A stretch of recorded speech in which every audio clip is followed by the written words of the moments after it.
बिस्मिल्लाहिर्रहमानिर्रहीम, अस्सलाम वालेकुम नाज़रीन। आप यूट्यूब चैनल देख रहे हैं, मैं इमरान खान हूँ। सबसे पहले अपडेट कर देता हूँ, मेरे 2 मुकदमात में मुझे ज़मानतें मिल गई हैं। पता चला है कि मज़ीद मुकदमात भी दर्ज किए जाएंगे। मानसरा के एक मुकदमे के बारे में पता चला है कि खैबर पख्तूनख्वा में मानसरा में भी मुकदमा दर्ज करवाया गया है। वैसे कानून तो यही है कि एक वकूए का एक ही मुकदमा होता है, लेकिन तंग करने के लिए मल्टीपल मुकदमात करवा रहे हैं। कुछ लोग जो हैं वो ये कह रहे हैं कि गिरफ्तारी देनी चाहिए थी। मैं बिल्कुल रेडी था गिरफ्तारी देने के लिए, लेकिन अगर ये मुझे गिरफ्तार करते 1 हफ्ता पहले 2 हफ्ता पहले, जब से मैं कह रहा हूं कि आओ गिरफ्तार करो बुज़दिलो, पकड़ते क्यों नहीं है, तो ये आते और आगे पकड़ देते। लेकिन उस मौके पे गिरफ्तारी नहीं दूंगा जिस वक्त लॉन्ग मार्च चलने वाला है।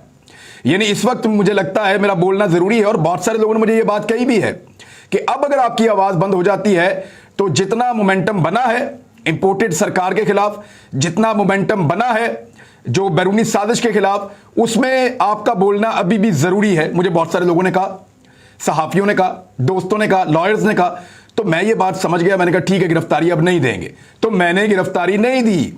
कुछ लोग कह रहे हैं कि ये ताने देने की कोशिश कर रहे हैं, और ताने भी वो लोग दे रहे हैं, तौबा इस्तगफार, जिनका लीडर जो है वो 2.5 साल से भागा हुआ है। पाकिस्तान वापस आकर अदालतों को फेस करने का हौसला ही नहीं है उसके अंदर। यानी पाकिस्तान से 4 हफ्ते का कहकर भागा हुआ है, मफरूर है, इश्तिहारी है, मुजरिम है, और पाकिस्तान से भागा हुआ है। अब उसके पैरोकार मुझे ताना दे रहे हैं। मैं तो अदालत गया था, वहां पुलिस भी मौजूद थी, जजेस भी मौजूद थे, मैंने जमानत अप्लाई की, और कानून के मुताबिक जो मेरा हक था मैंने जमानत ली है। अगर ये मुझे पकड़ सकते तो पकड़ लेते कल।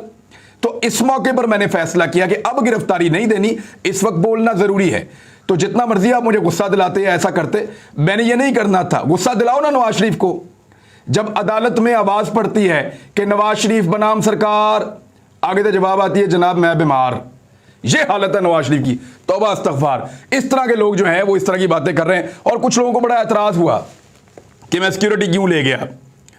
और भाई लोग प्यार करते हैं, दोस्त हैं जिनके साथ सिक्योरिटी आई थी। मेरे पास खुद भी सिक्योरिटी गार्ड्स हैं अल्हम्दुलिल्लाह, और मैं अफोर्ड कर सकता हूं, और जरूरत है इसलिए मैंने रखे हैं। जिस इलाके में मैं रहता हूं ये जंगल जैसा एरिया है, यहां पे बगैर सिक्योरिटी के कोई रह ही नहीं सकता, तो मैंने यहां पे अपने साथ सिक्योरिटी रखी हुई है, और मेरे पास सिक्योरिटी गार्ड्स हैं, मैं उन्हें पे कर सकता हूं, इसलिए मैंने रखे हुए हैं। और ये जो सिक्योरिटी गार्ड्स आज मेरे साथ थे, मेरे एक दोस्त भी आए हुए थे, ये उनके सिक्योरिटी गार्ड्स हैं, वो खुद आए। उन्होंने कहा हमें लगता है कि आपके साथ कोई बदतमीजी की जाएगी, या ये जो लोग झूठे मुकदमात करवा सकते हैं ये आपके साथ कोई बदतमीजी भी कर सकते हैं, लिहाजा वो अपने साथ सिक्योरिटी भी लेकर आए थे। बहुत शुक्रिया उनका। और जलने वालों का मुंह काला, जलने की बू मुझे लाहौर तक जो है वो स्मेल आ रही थी, जो इस्लामाबाद में जिनकी जल रही थी। तो अब आ जाए खबरों की तरफ, असल मामलात की तरफ। इमरान खान साहब के खिलाफ पूरा प्लान तैयार कर लिया गया है, जबकि इमरान खान साहब ने भी पूरा प्लान तैयार कर लिया है। इस वक्त की जो सूरत हाल है उसमें हुकूमती प्लान यह है कि वफाकी हुकूमत ने यह फैसला किया है कि वो मुद्दत पूरी करेगी, और यह फैसला सिर्फ ऐलान की हद तक है। मैं आपको बता रहा हूं, क्योंकि उनके लोगों को खुद भी यकीन नहीं है कि वो मुद्दत पूरी करेंगे, और ना वो मुद्दत पूरी करते हुए दिखाई दे रहे हैं। नवाज शरीफ साहब ने इस मामले को मशरूत कर दिया है IMF के साथ मुज़ाकरात की कामयाबी से। यानी ये कैसे हुक्मरान हैं जो ये कह रहे हैं कि अगर IMF पैसे दे देगा तो हम मुल्क चला लेंगे, अगर IMF पैसे नहीं देगा तो हम मुल्क को छोड़ देंगे, क्योंकि मुल्क मुश्किलात में पड़ जाएगा। यानी कैसे लीडर हैं, कैसे निकम्मे लीडर हैं जो ये फैसला कर चुके हैं कि अगर मुल्क पे मुश्किल पड़ेगी तो हम छोड़ के भाग जाएंगे। IMF पैसे नहीं देगा, मुल्क की मईशत पे मुश्किलात पड़ेंगी, हम इस मुल्क को छोड़कर भाग जाएंगे, हम इस मुल्क का वजन नहीं उठाएंगे। ये ऐसे लीडर्स हैं। और अगर IMF पैसे दे देगा, मुश्किलात कम हो जाएंगी, तो फिर हम मुल्क को चलाएंगे, पैसे खर्च करेंगे। किस किस्म की लीडरशिप है। और अनाउंस करके ये कह रहे हैं कि अगर पैसे मिल गए तो ठीक है, ना मिले तो फिर नहीं ठीक। और यह तासुर बनाया जा रहा है कि जैसे ये हुकूमत टाइम पूरा करने जा रही है, टाइम पूरा नहीं कर रही। एक्चुअली में यह ब्यूरोक्रेसी को कंट्रोल करने की एक कोशिश है। अगर आप ब्यूरोक्रेसी को यह कहेंगे कि हम हुकूमत गिरा देंगे, तो वो आपकी बात नहीं मानेगी। उनको नजर आ रहा है कि इनकी मकबूलियत कितनी बुरी तरह डैमेज हुई है PDM की जमातों की, तो वो आपको कभी भी सपोर्ट नहीं करेंगे। पुलिस आपकी बात नहीं मानेगी, वो लोगों पे टॉर्चर नहीं करेंगे। तो ये हिकमत अमली है कि लोगों को यह बताया जाए कि जनाब हम तो हुकूमत पूरी करेंगे, और 2023 में बजट पेश करने के बाद इंतखाबात करवाए जाएंगे। लेकिन जो किया है हुकूमत ने, उनकी तैयारियां आप सुन लें। D चौक को सील कर दिया है, यानी उस तरफ जाने के लिए उन्होंने रास्ते बंद कर दिए हैं। रेड जोन को सील कर दिया है और उसको पाक फौज के हवाले करने की खबरें आ रही हैं। रेंजर्स तलब कर ली गई है, एफसी तलब कर ली गई है और दीगर सूबों से पुलिस को भी तलब कर लिया गया है। और ये सब कुछ वजारत दाखिला यानी राना सनाउल्लाह साहब और उनकी जो आसपास की जो कैबिनेट है वो सारे लोग ये फैसले कर रहे हैं। और पीटीआई को श्रीनगर हाईवे तक महदूद करने का फौरी तौर पे एक फैसला किया गया है। 15,000 शेल्स फराहम किए जा रहे हैं पुलिस को। ये आंसू गैस के शेल्स हैं। अब अगर रिहायशी इलाकों के अंदर इन शेल्स को इस्तेमाल किया गया तो मासूम बच्चे और खवातीन भी होते हैं, बुजुर्ग भी होते हैं और उससे लोगों की जान जाने का भी खतरा है और बीमार होने का भी खतरा है, उनकी हालत गैर होने का भी खतरा है। तो ये आंसू गैस के शेल्स के हवाले से मैं आपको बता दूं कि 15,000 शेल्स ये बहुत बड़ी तादाद होती है, ये पुलिस को फराहम कर दिए गए हैं। और 100 के करीब जो कैदियों को ले जाने वाली गाड़ियां हैं वो भी फराहम कर दी गई हैं ताकि लोगों को पकड़ा जाए और मुख्तलिफ जेलों की तरफ रवाना कर दिया जाए। जबकि जेलों के अंदर कुछ एरियाज को साफ किया जा रहा है कि आम कैदियों से जो सियासी कैदी पकड़ के लाए जाएंगे उनको अलग रखा जाएगा। यह भी एक इंफॉर्मेशन है कि उनको कैसे रखना है, क्या करना है, उसके लिए जेलों की सफाइयां सुथराइयां भी की जा रही हैं। अब देखना यह है कि इन जेलों में पाकिस्तान तहरीक इंसाफ के लोग जाते हैं या पीडीएम की जमातें दोबारा जैसे माजी में अपने करप्शन के केसों में जेलों पर थी और निकलने के बाद अब वजारतों में बैठे हैं, क्या वो दोबारा जेलों में जाते हैं? यह आम सवाल है। सफाई किसके काम आती है? 22,000 रेंजर्स और पुलिस को तैनात किया जा रहा है। जो वफाकी दारुल हुकूमत है इस्लामाबाद, वहां पे 22,000 रेंजर्स और पुलिस को तैनात किया जा रहा है। यह है पूरा का पूरा प्लान जो वफाकी हुकूमत ने बनाया है। और लोगों को, ब्यूरोक्रेसी को कंट्रोल करने के लिए वो ये कह रहे हैं कि 1.5 साल हम कहीं नहीं जा रहे, ताकि एक तासुर बने कि हम क्योंकि नहीं जा रहे तो आप अपनी पूरी फोर्स के साथ लड़ें। लेकिन जो ग्राउंड रियलिटी है उसके मुताबिक बड़ी बेदिली है पुलिस में भी और बड़ी बददिली है बाकी इदारों के अंदर भी। और उनको पता है कि ये हुकूमत चलने वाली नहीं है और वो इनका बोझ उठाने के लिए ज़हनी तौर पे तैयार नहीं है। इसीलिए बहुत तेजी से पुलिस वालों के ट्रांसफर और पोस्टिंग किए जा रहे हैं। पंजाब में मामला जो है वो एक नई अंगड़ाई ले चुका है। पंजाब में मामला यह है कि पंजाब असेंबली के 25 मुनरिफ अराकीन को डी सीट करने का नोटिफिकेशन भी जारी कर दिया गया है इलेक्शन कमीशन ऑफ पाकिस्तान की जानिब से। जबकि पाकिस्तान तहरीक इंसाफ ने अपने 5 मखसूस नशिस्तों के ऊपर 3 खवातीन और 2 अकलियतों के लिए नए नाम दे दिए हैं कि जनाब इन लोगों को जो है वो आप नॉमिनेट कर दें और ये अब आ जाएंगे। तो इस तरह 20 बाहर निकल गए और 5 वापस आ गए, यानी 25 निकले और 5 वापस आ गए, तो उनका नुकसान टोटल 20 का हुआ। इस सूरत में परवेज इलाही साहब को अब बहुत फायदा हो सकता है अगर वो बंदे नोटिफाई हो जाएं जो नए बंदे दिए हैं। दूसरी जानिब एक और दरखास्त भी जमा करवा दी है पाकिस्तान तहरीक इंसाफ ने चीफ इलेक्शन कमिश्नर को कि हमजा शहबाज को बतौर वजीर आला पंजाब में काम करने से रोक दिया जाए। और ये फैसल चौधरी ने चीफ इलेक्शन कमिश्नर को खत लिखा है। खत में लिखा गया है कि हमजा शहबाज इलेक्शन कमीशन के फैसले के बाद पंजाब में अक्सरियत खो चुके हैं। इलेक्शन कमीशन हमजा शहबाज को बतौर वजीर आला पंजाब काम करने से रोके, ये कहा जा रहा है जनाब। अब ये सूरत हाल भी आपके सामने आ गई है कि अगर हमजा शहबाज को काम करने से रोक दिया जाता है 24 तारीख को या 25 तारीख को, तो पंजाब जो है वो बिल्कुल न्यूट्रल हो जाएगा और पंजाब में एक फ्री हैंड मिल जाएगा पाकिस्तान तहरीक इंसाफ को कि वो अपने बहुत बड़े बड़े जो हुजूम है, जो बड़े बड़े जुलूस हैं, उनको लेकर इस्लामाबाद की जानिब श्रीनगर हाईवे पर पहुंच जाएं। दूसरी जानिब इमरान खान साहब एक बहुत बड़े जुलूस की क़यादत करेंगे और उनका एतमाद उस जगह पहुंच चुका है कि उन्होंने पेशावर का दौरा किया है, बाजार का, सदर बाजार का पेशावर में, और लोगों से मिले हैं बड़े कॉन्फिडेंस के साथ। यानी उनको अभी एक ऑडियो के हवाले से कुछ बात चल रही है कि इमरान खान साहब और शाह महमूद कुरैशी साहब इकट्ठे बैठे हुए थे प्रेस कॉन्फ्रेंस के लिए। शाह महमूद कुरैशी साहब को एक टेलीफोन कॉल आती है और वो दिखाते हैं नंबर भी, तो इमरान खान साहब उनको बंद करने का कहते हैं बार बार। शाह महमूद कुरैशी साहब दूसरी जानिब मौजूद शख्स से बड़े अदब से बात करते हैं, सर कह के मुखातिब करते हैं। नॉर्मली शाह साहब को जो जानते हैं उनको पता है कि उनकी पार्टी के अंदर तो कोई ऐसा नॉर्मली नहीं है जिसको वो सर कह के मुखातिब करें, या दूसरी पार्टीज के अंदर भी वो नाम लेकर और साहब कह के बुलाते हैं, लेकिन किसी को वो सर कह के मुखातिब उन्होंने किया शाह महमूद कुरैशी साहब ने, और इमरान खान साहब ने उनको नंबर बंद करने का कहा। उसके बाद शाह महमूद कुरैशी साहब ने यह बताया इमरान खान साहब को कि ट्रैप कर देंगे, वो ये कह रहे हैं। तो इस पर इमरान खान साहब ने कहा कर दें। अब ये चल रहा है कि इमरान खान साहब को शायद ये पैगाम भी पहुंचाया गया है, ये किसकी तरफ से है तो शाह महमूद कुरैशी साहब बता सकते हैं, या आप लोग खुद अंदाजा लगा सकते हैं कि इमरान खान साहब को ट्रैप किया जाएगा, कैसे किया जाएगा। इस धमकी के बाद इमरान खान साहब ने बजाय इसके कि वो अंदर बैठते, वो निकले, बाजारों का चक्कर लगाया, लोगों के बीच में गए, लोगों को मोटिवेट किया और उन्हें कहा कि पहुंचो सारे के सारे इस्लामाबाद की जानिब। अब बीच में सिर्फ एक दिन बाकी है, 24 तारीख। 24 तारीख को यह हुकूमत गिर भी सकती थी, मैंने आपसे कहा था। और अभी भी यह मुमकिन है कि लॉन्ग मार्च से पहले पहले हुकूमत तहलील करने का कोई फैसला कर लिया जाए।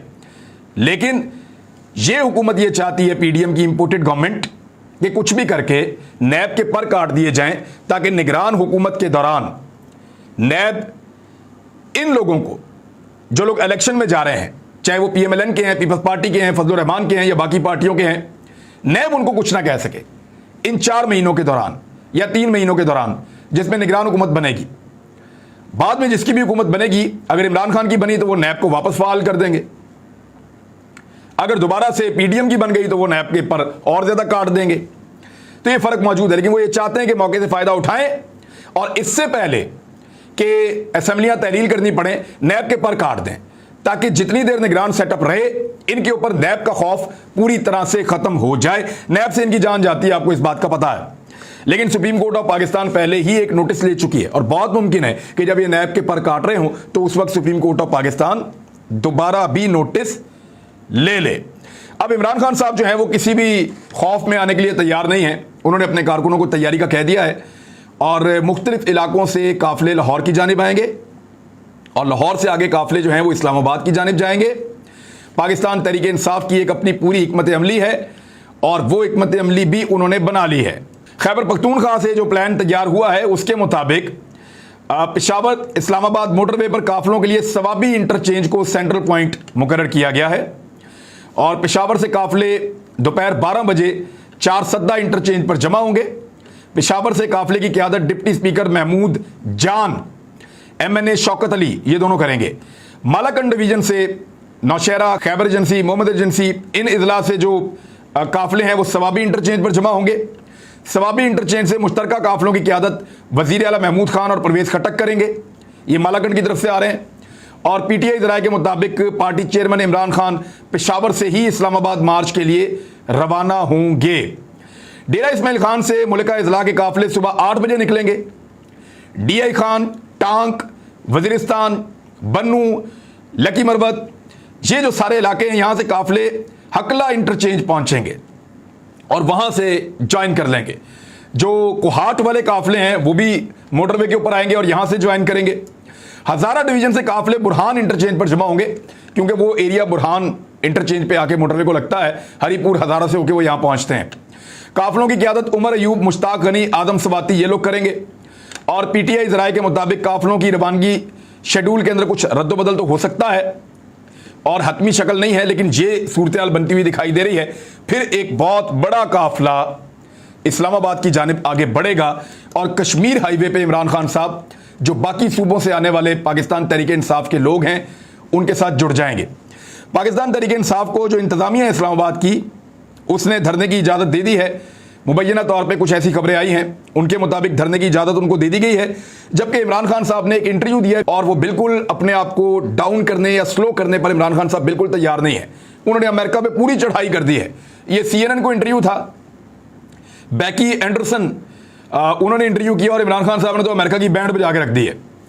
अमरीकी सफीर को जुर्रत कैसे हुई कि वो हमें धमकाए और कहे कि हुकूमत को चलता करें, और कैसे उसने इतना डेयर किया, कैसे इतनी जुर्रत की उसने कि पाकिस्तान की हुकूमत को चलता करे, ये बात वो कहे।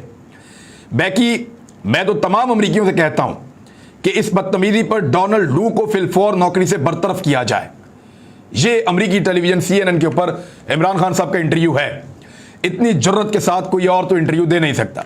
शेख रशीद साहब की अभी लेटेस्ट एक इंफॉर्मेशन आई, उसमें वो बता रहे हैं कि मेरे घर के बाहर 4 गाड़ियां खड़ी हैं और उनके अंदर सादा कपड़ों में मलबूस अफराद मौजूद हैं और मुमकिन है कि मुझे गिरफ्तार करने की कोशिश करें। लेकिन उन्होंने कहा कुछ भी हो, मैं गिरफ्तारी से बचने की कोशिश करूंगा और हर सूरत में मैं पहुंचूंगा कश्मीर हाईवे पर वादे के मुताबिक अपने क्राउड के साथ उस दिन जिस दिन इमरान खान साहब ने 25 तारीख को बुलाया है। अब आ जाए जी, एक लेटर है और कहा जा रहा है कि ये लेटर जो है वो साबिक फौजी अफसरों की तंजीम है उसकी जानिब से लेटर लिखा गया है, जिन्होंने फौरी इंतखाबात का मुतालबा किया है और इसकी अथेंटिसिटी जो है वो कंफर्म की गई है वॉइस ऑफ पाकिस्तान की जानिब से, VOP की जानिब से।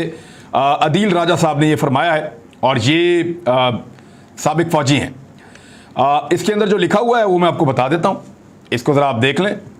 इस लेटर के अंदर फौरी इलेक्शन का मुतालबा किया गया है। हम रिटायर फौजी अफसरान हैं जिन्होंने अपनी ज़िंदगी का बेहतरीन हिस्सा वतन के दिफा के लिए वक्फ कर दिया है। हम इस चीज़ को शिद्दत से महसूस करते हैं कि हमारी वफादारी, आईन पाकिस्तान की पासदारी और अवाम की हिफाजत की जिम्मेदारी सबसे अहम है। मायूसी के साथ हम रिटायर फौजियों को अवाम के बराह रास्त गुस्से का सामना करना पड़ रहा है।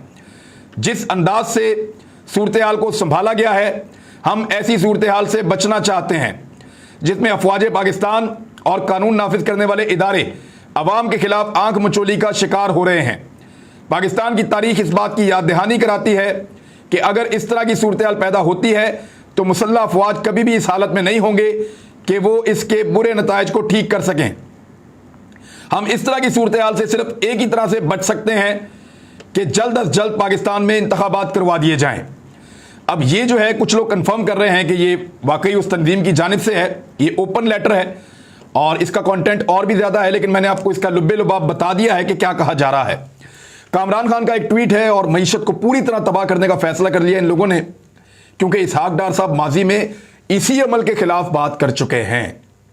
इसी अमल के खिलाफ जो जब पाकिस्तान तहरीक इंसाफ करने जा रही थी, इसहाक डार कह रहे थे कि ये सुसाइड है और अब PMLN वही करने जा रही है।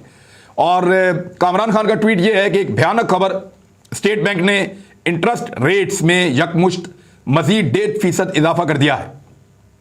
अब पाकिस्तान में जो शरह सूद है वो 13.75% हो गए हैं। जिस मुल्क में रुपए की कदर 40 दिन में लगभग 10% गिरी हो, यानी 20 रुपए के करीब जो है वो डॉलर की कीमत बढ़ गई है। अब 205 रुपए का भी ओपन मार्केट के अंदर डॉलर नहीं मिल रहा और इंटरबैंक भी जो है वो 201 रुपए 202 रुपए तक पहुंचा हुआ है। ये सूरत हाल है 202 तक इंटरबैंक में और 205 रुपए का बाहर भी नहीं मिल रहा। जिस मुल्क के इंटरनेशनल बॉन्ड्स आधी कदर खो चुके हों, वहां क्या खाक कारोबार होगा। तो ये पूरी तरह से पाकिस्तान की इकोनॉमी को ये हुकूमत तबाह कर रही है। अब तक के लिए इतना ही, बाकी चीजें आपको अगले वीलॉग में बताता हूं। अपना ख्याल रखिएगा। अल्लाह हाफिज।